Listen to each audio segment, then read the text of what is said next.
भिखारन बनी डॉक्टर। एक गांव में जगन नाम का एक भिखारी अपनी लड़की गौरी के साथ रहा करता था। गौरी की मां की मृत्यु गांव में फैली हुई महामारी से हो चुकी थी। जगन को आंखों से कम दिखता था, इस वजह से उसे कुछ भी काम नहीं मिल रहा था।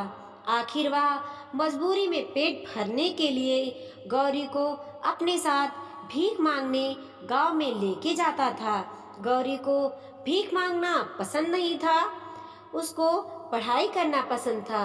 जब भी गौरी अपने पिता के साथ गांव में भीख मांगने सरपंच के घर जाती थी, तब सरपंच के बेटे राजू को पढ़ाई करते हुए देखकर गौरी को बहुत बुरा लगता था। वह मन ही मन सोचती कि काश मैं भी पढ़ाई कर सकती। सरपंच की पत्नी रोज गौरी को देखकर ताने मारती थी। उसे दिन सरपंच की पत्नी राजू को बोली कि दरवाजे पर जो भिखारी आया होगा उसे बासी खाना दे और जाने को बोल। सरपंच की पत्नी बोली कि गांव में एक भी हॉस्पिटल नहीं है और इन भिखारी लोगों की महामारी जैसी बीमारी मेरे बच्चों को लग गई तो मैं क्या करूंगी। इन सब बातों को सुनकर वह बहुत दुखी हो गए और घर चले गए।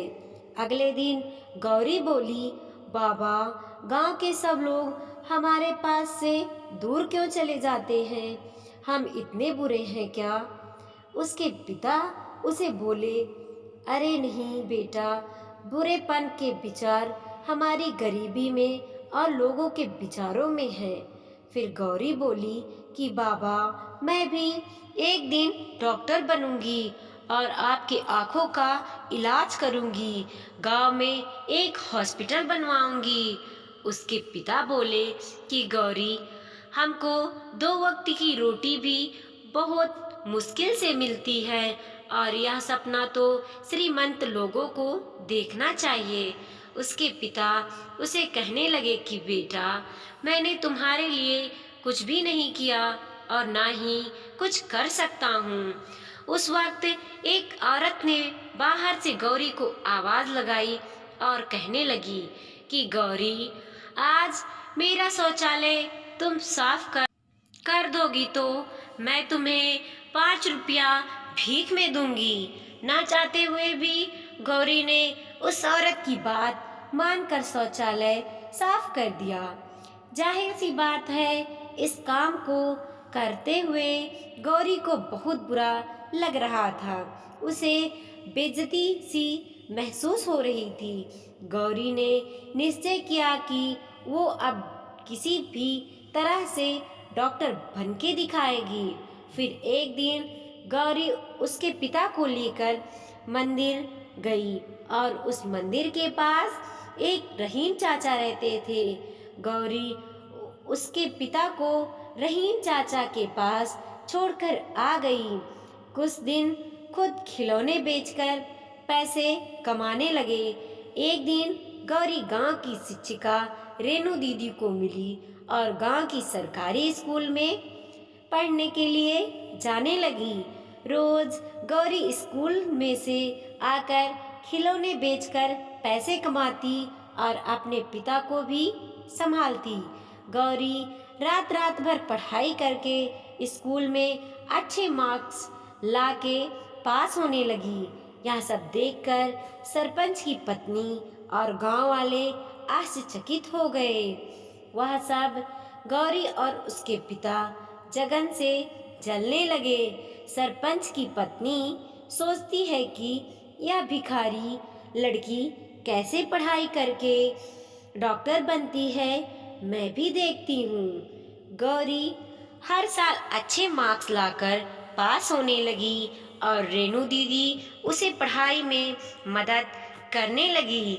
धीरे धीरे साल बदला गया और गौरी अब बड़ी हो गई और उसने अपनी मेहनत से पढ़ाई पूरी की। आगे डॉक्टर का शिक्षण और आगे कॉलेज में एडमिशन लेने के लिए उसने एग्ज़ाम दिए और उस एग्ज़ाम में गौरी टॉपर बनी। उसकी सफलता से रेणु दीदी और उसके पिता बहुत खुश हो गए। गौरी उसके पिता को बोली, बाबा, मुझे स्कॉलरशिप मिले हैं।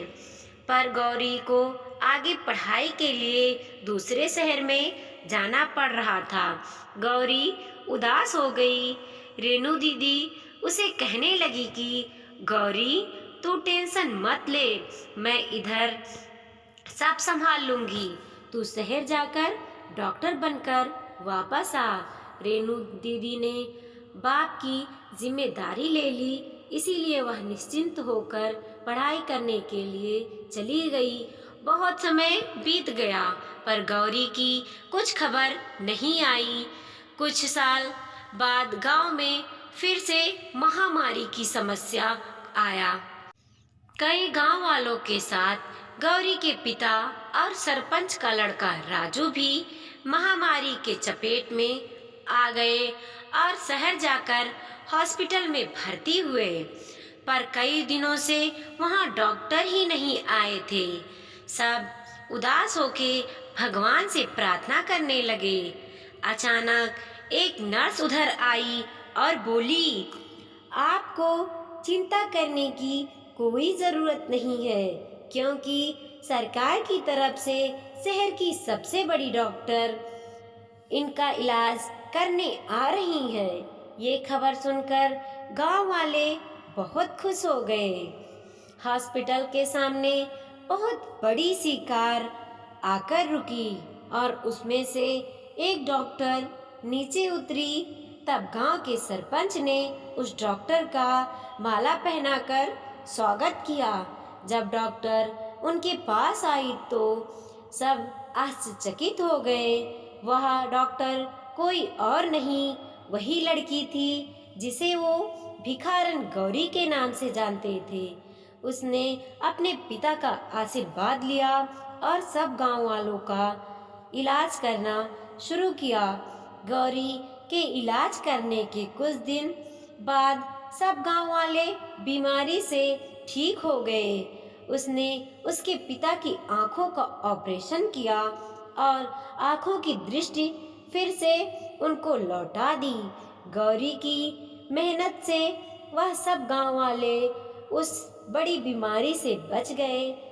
वैसे ही सरपंच और गांव वाले आपस में चर्चा करने लगे। गौरी पर उन्होंने जो अत्याचार किए थे उस पर उन्हें पछतावा होने लगा।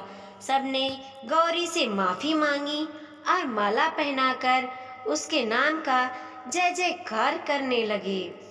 यह दृश्य देखकर गौरी के पिता को उस पर गर्व महसूस हुआ। इस कहानी से हमें यह सीख मिलती है कि गौरी की तरह मेहनत और दृढ़ निश्चय से कष्ट किए तो सफलता अवश्य मिलेगी। जिस तरह कमल भले ही कीचड़ में खिलता है, लेकिन उसके गुणों के कारण भगवान के सिर पर स्थान पाता है। हमें भी परिस्थितियों और संसाधनों की कमियों के कारण जीवन में पीछे नहीं हटना चाहिए। एक अच्छा लक्ष्य निर्धारित कर उसके लिए जी जान से मेहनत करनी चाहिए। वीडियो पसंद आई हो तो लाइक कीजिए, कमेंट कीजिए और अपने दोस्तों के साथ ज़रूर शेयर कीजिए। चैनल पे नए हैं तो प्लीज़ सब्सक्राइब कीजिए।